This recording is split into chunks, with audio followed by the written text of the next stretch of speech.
நான் டாக்டர் நர்மதா, நலம் ஹாஸ்பிட்டல் வேலூர்லேருந்து பேசுகிறேன். இன்னைக்கு இந்த பதிவு வந்து நுண்ணுயிர் கொல்லி மருந்துகளுடைய அவேர்னஸ் பற்றி, ஆன்டிமைக்ரோபியல் அவேர்னஸ் வீக். சரி, இதை பற்றி நாங்கள் ஏன் தெரிஞ்சுக்கணும் அப்படின்னு சொன்னால், முன்னாடி வந்து நமக்கு ஒரு 1930s 1940s வந்து பெனிசிலின் ஃபர்ஸ்ட் ஆன்டிபயோட்டிக் இன்ட்ரடியூஸ் ஆச்சு. அதுக்கு முன்னாடி நுண்ணுயிர் கொல்லி மருந்துகள் இல்லாதப்போ அதனால டெத்து வந்து நமக்கு தெரியும், நிறையா இறப்புகள் அதனால நடந்தது.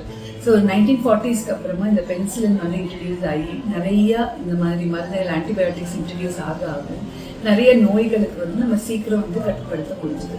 ஆனால் சில காலமாக என்னாச்சுன்னா, அந்த ஆன்டிபயோட்டிக்ஸை நம்ம எக்ஸசிவாக யூஸ் பண்ணுறதுனால ஈஸியாக ஒரு குணப்படுத்தக்கூடிய வியாதிகள் வந்து இந்த மருந்துக்கு கட்டுப்படாமல் அந்த அந்த பாக்டீரியாஸ் வந்து மல்டிப்ளை ஆகிறதுனால ரொம்ப சீரியஸ் இல்னஸுக்கு போயிடும். ஸோ ஃபார் எக்ஸாம்பிள் 2 சொல்லலாம். Typhoid, tuberculosis. டைஃபாய்டு நோய் நமக்கு எல்லாருக்குமே தெரியும். 1940s டைஃபாய்டு, அதுக்கு முன்னாடி வந்தப்போ டைஃபாய்டு வந்தால் கண்டிப்பாக இறப்பு தான் அப்படின்னு சொல்லுவாங்க. ஆனால் போக போக என்னாச்சு அப்படின்னு சொன்னால், டைஃபாய்டுக்கு நிறைய மருந்துகள் வந்து குளோராம்ஃபெனிகால், நிறைய ஈஸியாக செப்ட்ரான்லாம் கொடுத்து ஈஸியாக ட்ரீட் பண்ணிட்டு இருந்தோம். அதுக்கப்புறம் என்னாச்சு, கொஞ்சம் இன்ஜெக்டபிளாக கொடுக்க ஆரம்பிச்சோம்.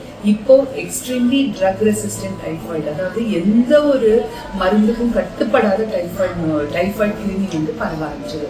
Same thing with tuberculosis. TB வந்து காசநோய் வந்து தெர் வாஸ் அ டைம் காசநோய் வந்தாலே ரொம்ப ட்ரெட் பண்ணிட்டு இருந்தது போக, இப்போ காசநோய் வந்தால் குணப்படுத்த முடியும், ஈஸியாக ஒரு 4 மெடிசன்ஸ் கொடுக்க முடியும்ன்ற நிலைமை மாறி இப்போ வந்து அதுலேயுமே வந்து ட்ரக் ரெசிஸ்டன்ட் டிபி நோய்கள் வர ஆரம்பிக்குது. ஸோ ஒன்று மட்டும் இல்லாமல் நிறைய இந்த மாதிரி நமக்கு நார்மலாக ஈஸியாக கட்டுப்படுத்தக்கூடிய மருந்துகள் வந்து இப்போ வந்து ரொம்ப கட்டுப்படுத்தக்கூடிய நோய்கள் வந்து இப்போ நம்ம வந்து மருந்து வந்து ரெசிஸ்டண்ட்டாக ஆகிறதுனால நம்ம யூஸ் பண்ண முடியாமல் போகுது. இதுக்கான காரணம் என்ன அப்படின்னா, ஒன்று நமக்கு தேவையில்லாத நோய்களுக்கு ஆன்டிபயோட்டிக்ஸ் யூஸ் பண்ணுறது. 2வது, வெளியிலேருந்து நம்மளாவே போய் மருத்துவருடைய ஆலோசனை இல்லாமல் வாங்கி சாப்பிட்றது. 3வது, எந்த காலகட்டத்துக்கு சொல்லியிருக்கோமோ அந்த காலகட்டத்துக்கு இல்லாமல் இதை கம்மியாக வந்து சாப்பிட்றது, டோசேஜ் கரெக்டாக இல்லாமல் சாப்பிட்றது. 4வது, நம்ம அனிமல்ஸுக்கும் நிறைய ஆன்டிபயோட்டிக்ஸ் யூஸ் பண்ண ஆரம்பிச்சிட்டோம். ஸோ இதனால என்ன ஆகும் அப்படின்னா, இந்த நுண்ணுயிர் கொல்லி மருந்துகள் ஜென்ரலாக எப்படி வேலை செய்யுது அப்படின்னா, பாக்டீரியாவோட ஒரு தோல்பகு, அதாவது மெம்பரெயின்ல ஆக்ட் பண்ணுது, அதோட ப்ரோட்டீன்லேருந்து ப்ரோட்டீனை வந்து அப்ஸ்ட்ரிக்ட் பண்ணுது.